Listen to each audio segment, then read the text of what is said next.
sports medicine, and primary care. Join us here for your prescription to better health. And we're on. Hello, South Florida and beyond. Welcome to the How to Stay Healthy show here on Friday, all the way through March here. So we're really moving. Friday, March 23rd. So it is really moving this year. We have an action-packed program today. We're going to be talking internal medicine with an internist. That's the way you reference an internal medicine doctor, as I've learned myself. And but before we get started, just want to let you know we're always on Facebook Live at All County Healthcare Incorporated's Facebook Live page. If you have any questions for the show or for the doctor, you can type them in there. If they're appropriate, I will ask the doctor on the air, or you can call into 888-565-1470. Just remember, the doctor in studio doesn't have any of your medical records, so they'll just kind of give you some possibilities. That's the way I like to describe it, about the condition and ailment. So without further ado, I want to welcome back to the program Dr. Bela Kovacs. Dr. Kovacs, how you doing today? Thank you very much, and I appreciate that you invited me back. Maybe it says something about the performance last time. You did great. Yay, we got listeners in London, England because of you, so we got to invite you back. That's global. You made me so proud now. Yeah. Thank you, and thank you for coming back, because I know last time we talked a lot about the hyperbaric oxygen chamber, which I want to get into again today. Yep, that's fine. And then, but then since then there was that wild flu outbreak, and we had talked a little bit. And the way that, as a journalist, that I saw this flu outbreak this year is different regions had it worse than others. Some regions were really bad. I know the Palm Beach Gardens region was terrible. In that area was just bad. Then other regions kind of maybe near you weren't as bad, but then other regions flared up. So that can happen with the flu. And of course, nationally, we saw the stories a little bit nationally. But what I wanted to ask you about is, do you remember a season like that? So many ups and downs with respiratory infections and the flu kind of in and out like that? I mean, this was, I think, a unique or extraordinary year, or has been. The interesting thing is, when I was here last time, I mentioned it to you that I have not seen too many people too sick in my own practice yet. Well, two things after that. Yes, a lot of people turned sick, and I myself had the flu, and I even had to take a day off, which I probably hadn't taken before, maybe 10 years. So a little egg on my face. This is wonderful in medicine, because you can never predict what will happen, and you have to be careful in your predictions. And it taught me a lesson again. Yeah, but I know for a fact that you don't get very sick very often because you're in excellent shape, and we're going to talk about the running that you do, almost like on you're always in these runs every weekend, it seems, which is great. But yeah, that strain was really rough. So yes. A lot of people got it. And I was telling you in the green room there that I think I had that upper respiratory infection thing twice. So yeah, they were both going around, and it just doesn't want to go away the whole season. No, it just lingers on. And hopefully next year we won't be affected by that. Hopefully the next 10 years. Let me ask you from an internist standpoint, what time of the year, later this year, should we start thinking about the flu shot? Is it September, October-ish? Late summer, the next round? Or early fall. Okay. That's the recommendation. So if we have an appointment at that time with primary care, please ask your doctor what he or she thinks of it, and discuss it, because everybody is different. Mm-hmm. You may have a condition, you may take medications that would make it inappropriate for the doctor to recommend it at that time. And I think that's why we have our own primary care physicians. I went to my own doctor 2 days ago, and he took the blood, and today they called me back, you're doing fine. And now I know how patients feel about it when I call them. Yeah, now you know. That's why I always tell doctors on here on the radio show, it's going to be over before you know it, because that's what you tell us sometimes if you have to, give a shot or a small procedure. But that is great, though, from a primary care standpoint, with a doctor with the experience that you have, and we're definitely going to get into that as well. I want to share with the listeners a little bit, and the viewers, I should say, because we're on YouTube, Facebook Live, we're everywhere, a little bit about how I first learned about hyperbaric chambers, because I'm from the Jupiter area, a lot of fishing, a lot of scuba diving, and every year it seemed like there was a couple of cases with divers who had the bends really bad. And that's how I first learned about hyperbaric chambers down the street at the big trauma center in the area. I actually didn't dive, so I didn't have the problem. I only dove once in my life, and luckily, you know, everything was great. But I would see it on the news, is what I'm getting to. But now, I believe it started with the Navy, but now hyperbaric chambers are being used for wound healing. Yes, that's the most common one. Carbon monoxide poisoning. Oh. What people do during the hurricane is they put the heater in the room and they run it on gas or diesel, and the fumes obviously have the carbon monoxide, and then the whole family passes out and they are brought to the emergency room. Yeah, the hospital generator. If they are lucky. The generators, yeah. yes. Oh, yeah, we've seen that story a few times. Because carbon monoxide, if you're sleeping, it's not something you'll detect. It's just, it's odorless, right? Odorless, it's invisible. Wow. There's no way for you to detect it. That's why many places, I don't know whether the entire Florida mandates it or not, but I know that in my apartment there is a carbon monoxide detector. Oh, yeah, that's good to have. Everyone should have one. I got to get one on the way home. I've been meaning to do that. I have the smoke detector, but not the carbon monoxide. But if someone does have that ailment and the ambulance picks them up and brings them to the hospital, and obviously they're still alive, that's something that would be prescribed as a hyperbaric. Yes, it's very interesting because in a few minutes the carbon monoxide is removed from the person's bloodstream, but it is not removed from the tissues. And so if you read articles about it, for example, New England Journal of Medicine had an article about it. If you give more than just one treatment, 3 or 4 treatments, the long-term negative neurological consequences are less severe and less likely to develop. So many patients stop after one because I tell them that there is no more in your blood, no more carbon monoxide in the blood. But it doesn't mean the tissues also have been cleaned out. So it is the New England Journal of Medicine recommends at least 3. Tell us a little bit how it works. I think it has something to do with the oxygen in the bloodstream. The blood gases. Think about your body like a bottle of sparkling water that has white glass or plastic around it, usually glass. And what happens is when you remove the cap, so all of a sudden, the pressure inside that bottle is reduced. So less gases can be dissolved in the water, so they build up bubbles. The very same thing happens with the bends in your blood. Bubbles develop, they do not allow the blood to flow to the organs, and that's why you start having pains and neurological complaints and problems. That's how simple. Now, what the hyperbaric does, and how we, starting with the Navy, is we put the genie back in the bottle. We increase the pressure, so we dissolve those bubbles in the liquid again. And then very slowly, under controlled circumstances, we release. You breathe it out, actually. That's what happens. But first, you have to put it back, the genie back into the bottle. You see, the genie can be put back in the bottle. That's a great way. I actually understand it because of that. I really do. And then you breathe it out slowly. That's why when you dive, you have to come up slowly. And if you discover that you forgot to look at your tank, and suddenly there is no more gas, no more oxygen or compressed air in your tank, and you have to come up because you're going to die if you stay down there, that's the first thing that they do. They put you back into the chamber and dissolve the gases again, because at higher pressure, you can dissolve more gases in a liquid. Okay. And that's exactly the same thing like your soda pop. When you open it up, and it gives that popping sound, and the foam comes out. Okay. Now, how can you put it back? You put it in a hyperbaric chamber.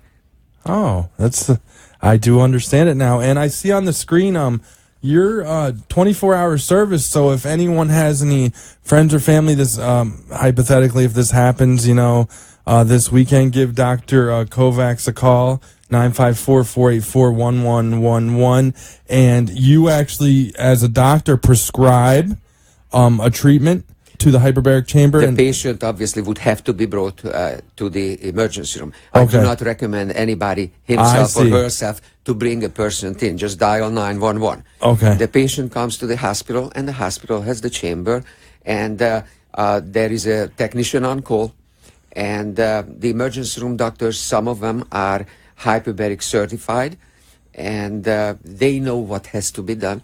And I see. And that's how it works. Please do not take anybody yourself. If you suspect that something like that could have happened, do not take anybody yourself in the back seat of your car, because the outcome may be sad. Okay, then I got that a little wrong, though. But if you need Dr. Kovacs, he is available 24 hours at that number. But I think how I got it mixed up. Do you, from time to time, work in the hyperbaric? Yes. Okay, that's where I had it from last time. I apologize about that. I don't want to give out the wrong information. Tell us a little bit about where this chamber is at. Is that the hospital you're on staff at? In Florida Medical Center. Okay.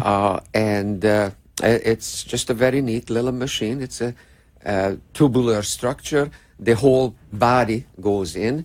The patient lies down on a stretcher, and the top of the stretcher on a rail allows the technician to push in the patient with that bed-like structure there on it. We close the door, and then we turn up the pressure, and within 8 or 10 minutes, the patient is usually at 2.5 atmospheric pressure, and that's what most people need. Okay.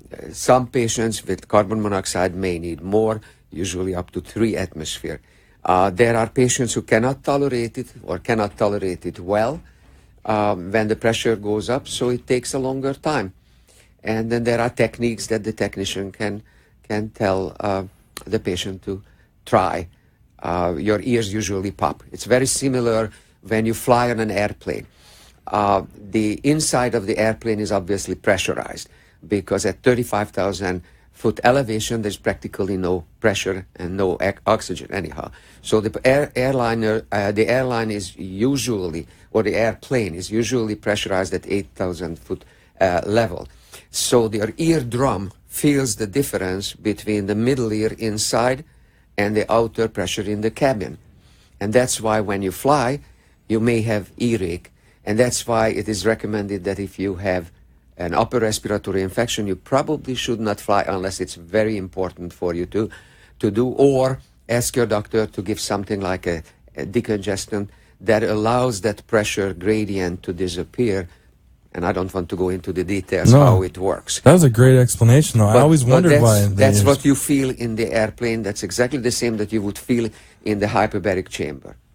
We're here with Dr. Bela Kovacs. He's an internist on staff at Florida Medical Center, a campus in North Shore, a great hospital there in Fort Lauderdale. I wanted to ask you one more thing about the hyperbaric chamber, oxygen hyperbaric chamber. Can this help with wound care, diabetic foot ulcers, those kind of things as well? So I guess that's an infection? Absolutely. With diabetic foot ulcers, the majority of the patients I have seen at Florida Medical Center, great majority of the patients had diabetic foot ulcers.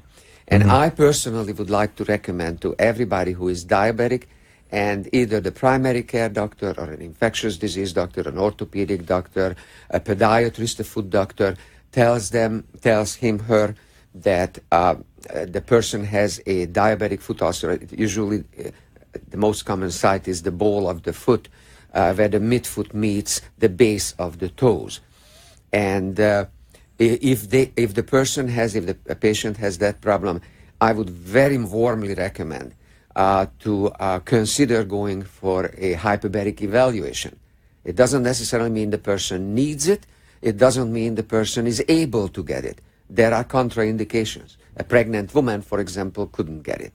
The pregnancy is a contraindication. Or a person who has what is called bullous emphysema.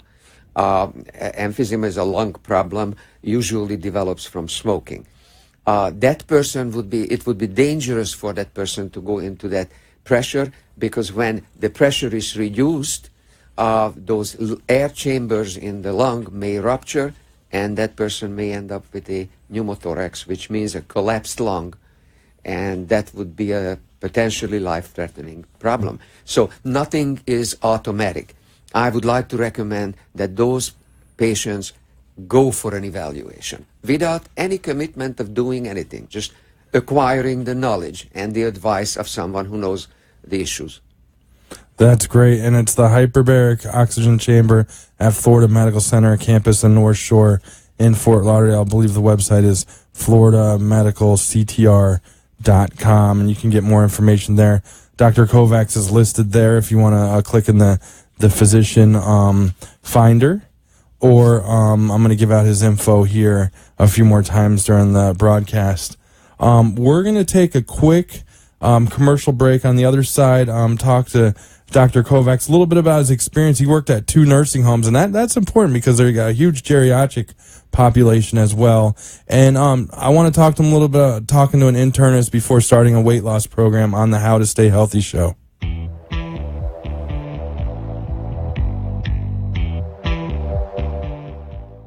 All County Healthcare, Inc. is locally owned and operated, serving the Tri-County area, Palm Beach, Dade, and Broward counties for the last 25 years. The practice of medicine is changing dramatically. All County Healthcare, Inc. still does it the old-fashioned way, where our nurses and healthcare professionals come into your home to service your medical needs, providing you the fastest and best care possible. For more information, call 954-717-7027. And remember, Medicare Home Care is covered by Part A of Medicare with no out-of-pocket cost to you. It's your decision, and only your decision, on what healthcare agency you use. Call today. All County Home Health Care, Inc. at 954-717-7027. License 200999096. How to stay healthy. It's a question asked by many people and answered by few.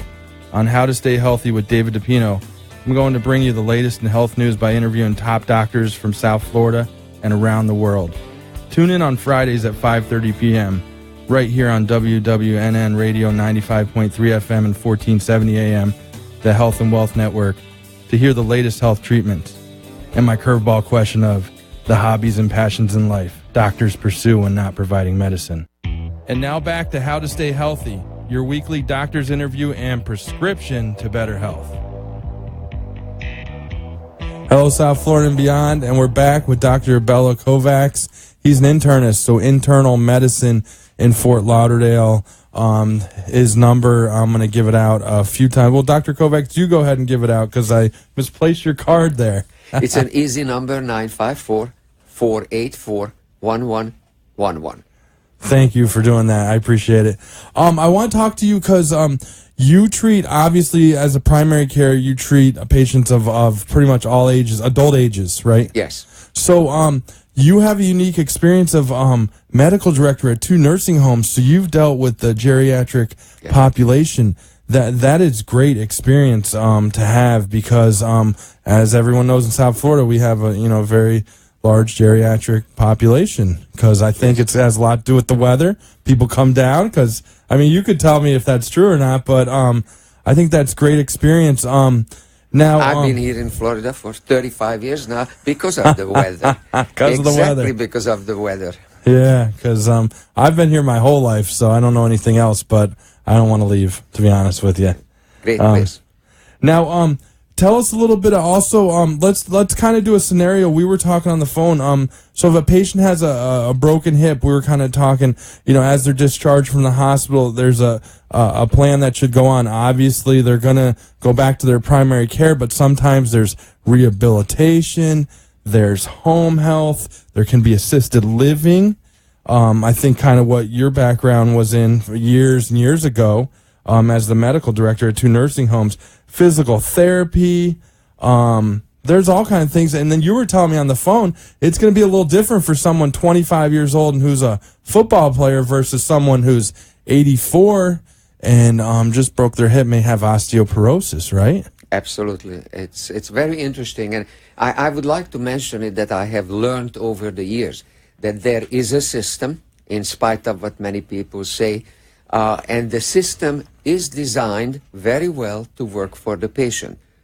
It is very important to know the system and how to work in that system. Indeed, let's see that an 80-year-old person, usually a woman, because at 80, a woman's bones are more likely to break than a man's bones. And that's maybe another subject and another time. Osteoporosis. Osteoporosis.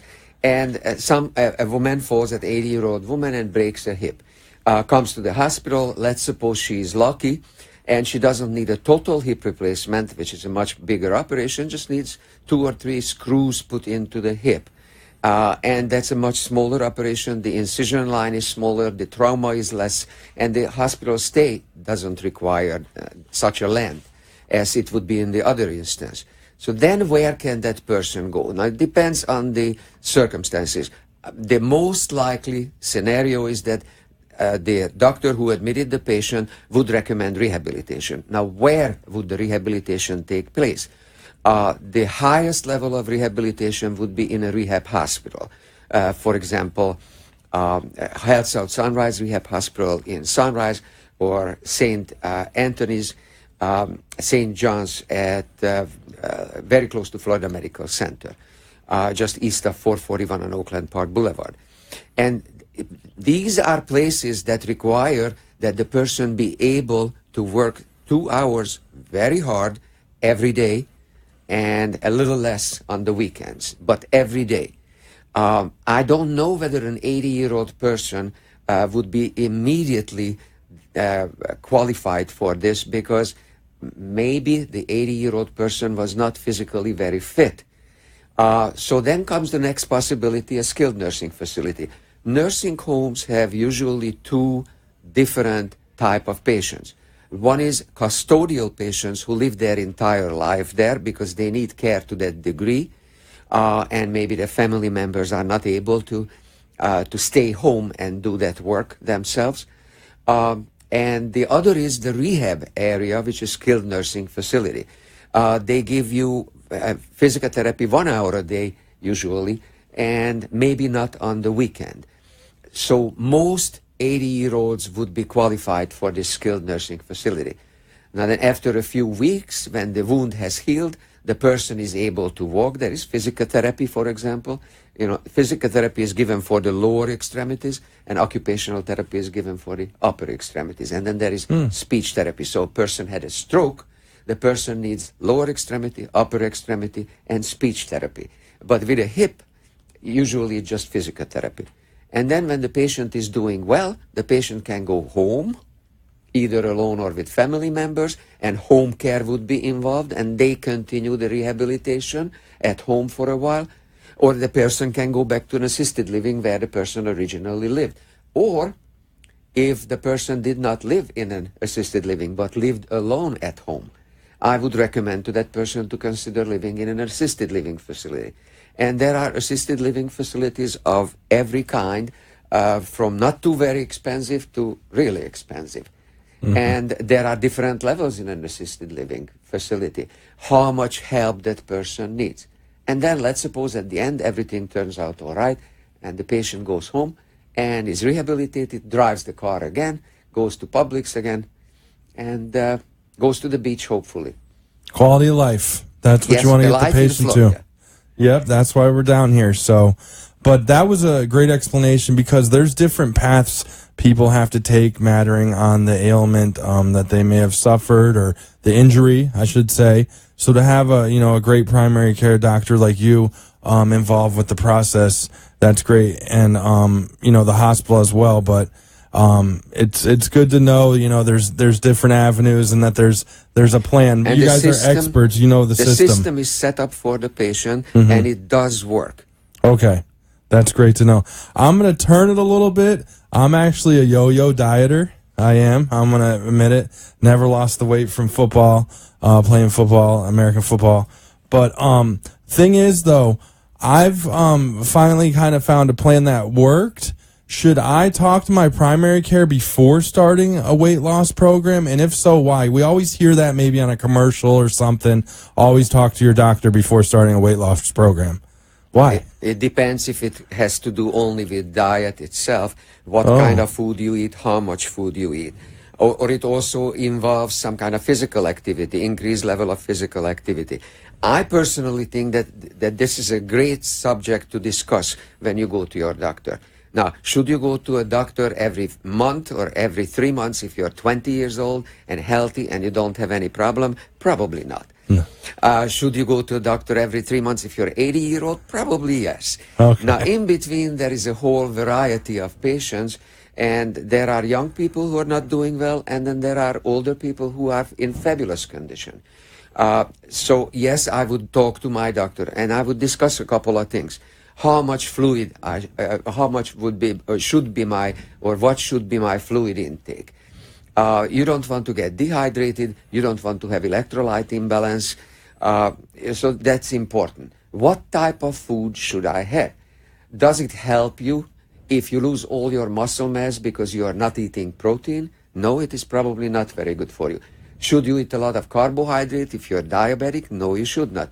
So I think these are the things that you and your doctor could sit down, and maybe you bring in some cookies for the doctor and a bottle of wine. The two of you sit down and you discuss the cookie diet and the alcohol.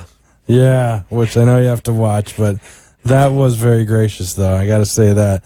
And then let's talk about a little bit of what about you do as a doctor to stay in shape, because I started the program by telling the listeners and viewers that every time I have you on, you're running like a 5K or half marathon or I know you don't do the triathlon. Duathlon as well. So what are you doing tomorrow morning? There's a 5K and also there's a half marathon. I don't do half marathons. They are a little longer distances than what I feel comfortable. But I do 5 to 10K. That's 3 to 6 miles. And in Coral Springs, there is a half marathon and a 5K, and it's for women's wellness, dedicated for them. It's at the western end of Royal Palm Boulevard, just before the Sawgrass Expressway. I try to do it because when my patients ask me, okay, you recommend that I be more active physically, what do you do? And so that I would be able to tell them that I do it myself and encourage them slowly to work themselves into those programs. Okay, that's great to know. We have less than a minute. It's hard to believe that we went through a whole 30 minutes, but we got to have you back on. And my goal is to get to the point and start a 5K with you right next to me. I'm not going to be able to keep up with you because I know you're fast. Don't but, underestimate yourself. That's a goal. No, definitely. I want to run again. Player, don't underestimate yourself. But thanks again for coming on the show. You're always welcome on the How to Stay Healthy show. And we'll see you next time. Thank you very much. Check out Dr. Bela Kovacs if you have a chance. Thank you. Thank you.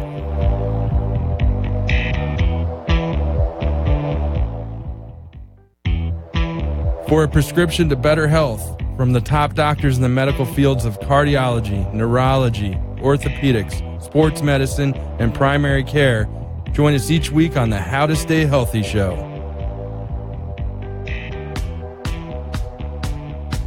The opinions expressed on the preceding sponsored program were strictly those of its host